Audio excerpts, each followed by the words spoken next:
Hey guys, Mr. Baines here to talk about. Hey guys, Mr. Baines here to. Let's do this. Hey guys, Mr. Baines here to talk about sampling.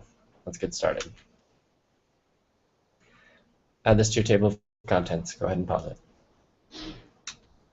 All right, you're going to be able to learn how to use a sample to find out things about a population.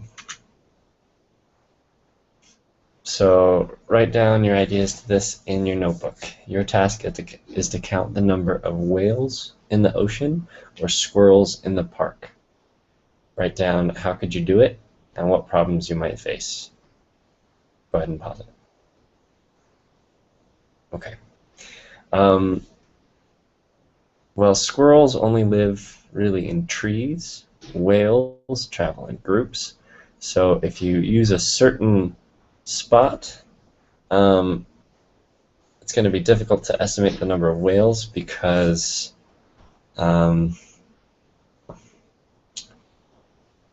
maybe that area had very few whales, or maybe that area had a very large amount of whales, so your number might go up or down. But if you do it enough times, it would work. Okay, so taking a small little area, little sample, and then multiplying that by the total area would give you a pretty good estimate. But there would be some problems.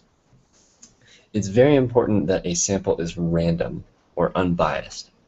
So here's an example. To find out how many people in New York feel about mass transit, people at a transit station are asked their opinion. Is this situation representative of the general population? The answer is no.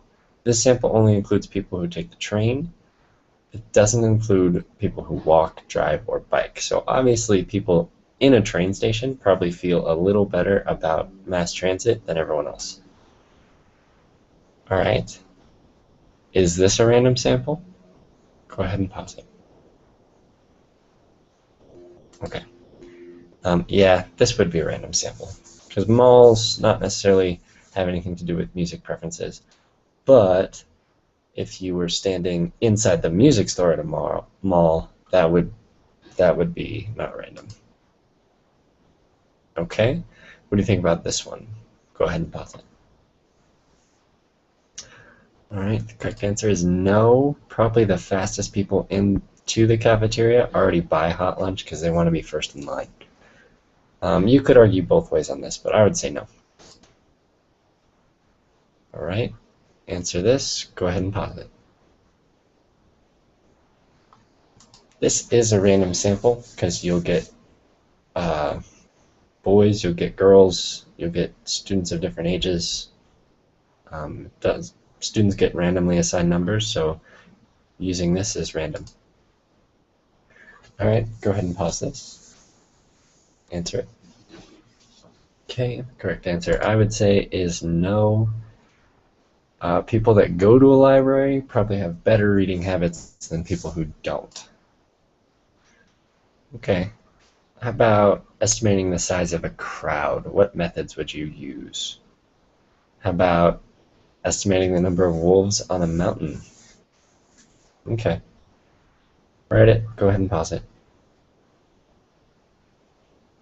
Okay. Here's how scientists do it. We do a capture-recapture method.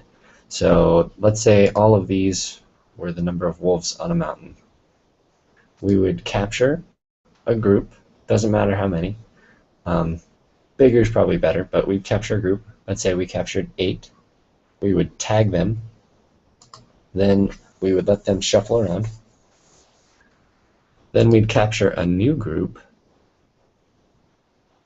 and count how many are tagged in that group. So we captured 2 out of 9 were tagged, and we originally tagged 8, so there must be W wolves on the mountain. When you solve, you get 36. Now if you go back, there's actually 54. 1, 2, 3, 4, 5, 6. 1, 2. Yeah, 54 wolves on this mountain. So that estimate's low, but they do it many, many times. And so sometimes we'll get an estimate that's too high, sometimes we'll get an estimate that's too low, and then we average them, and we'll get about 54. All right. If we were trying to figure out how many fish are in the Rancocas Creek, we capture 27, tag them, and release them back in the creek. 3 weeks later, so we let them mix up, they catch 45 fish, and notice 7 of them are tagged. How many fish are in the creek? Go ahead and try this in your notebook. Go ahead and pause it. All right. So 7 out of 45 is the same as 27 out of F. We estimate there are 174 fish in the river. Now there's no way to know if we're right or wrong. The number might be high, the number might be low. It's all right. Do this multiple times and your answer gets more accurate each time you do it. Okay, so just to review, population is the whole thing. If you take just a sample, that's population is a part, or population is the whole, sample is a group. All right, try this one out. Go ahead and pause it.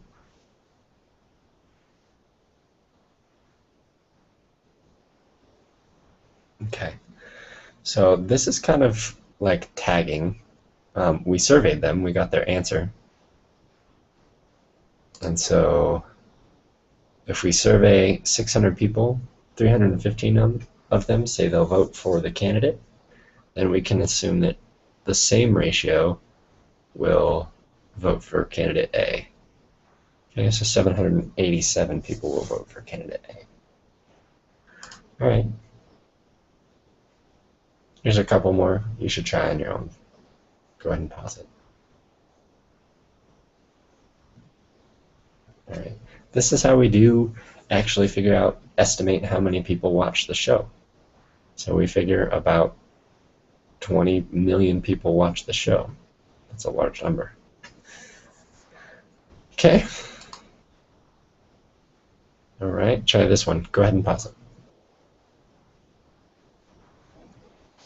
All right. Yep. So you should have gotten 120 faulty bulbs. That would have been 3 divided by 50, and then x over 2,000 is how you should have set it up.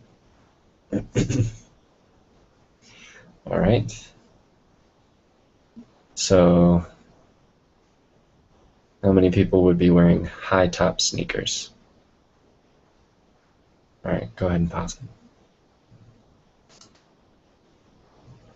it. Okay, so you should have done 7 over, this would be 10, 22, 28, 7 over 28, okay, which is actually 1/4. So 1/4 of these students should be wearing high-top sneakers, and 75 is 1/4 of 300. Now the more samples you take, the better your results turn out. All right. What can you assume, what inferences can you make based on these two results? Go ahead and pause it. Okay. So, well, come on. All right. With these two results, most students prefer pizza. Okay. And then if you combine hamburgers and tacos, it's still not enough to add up to pizza. So most people prefer pizza. All right. The student council would like to sell potato chips at their next basketball game to raise the money. They surveyed some students to figure out how many packages of each type of potato chip they would need to buy. For home games, the expected attendance is approximately 250 spectators. Use the chart to answer the following questions. All right, so here's the chart again. How many students participated in each survey? Go ahead and pause it.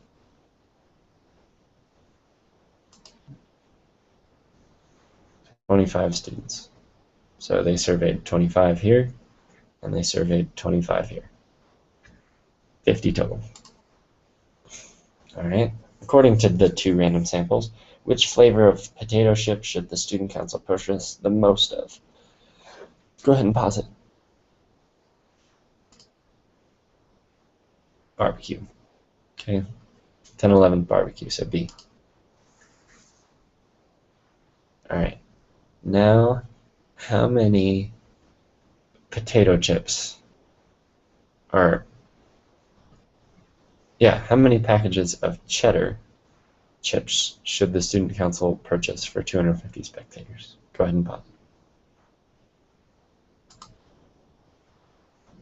Okay, so you would do 13 out of 50 equals x over 250. So 13 out of 50 x over 250 would get you 70 packages. That's it for this video. Please go to Google Classrooms and answer the questions in the Google Doc. I'll see you next time.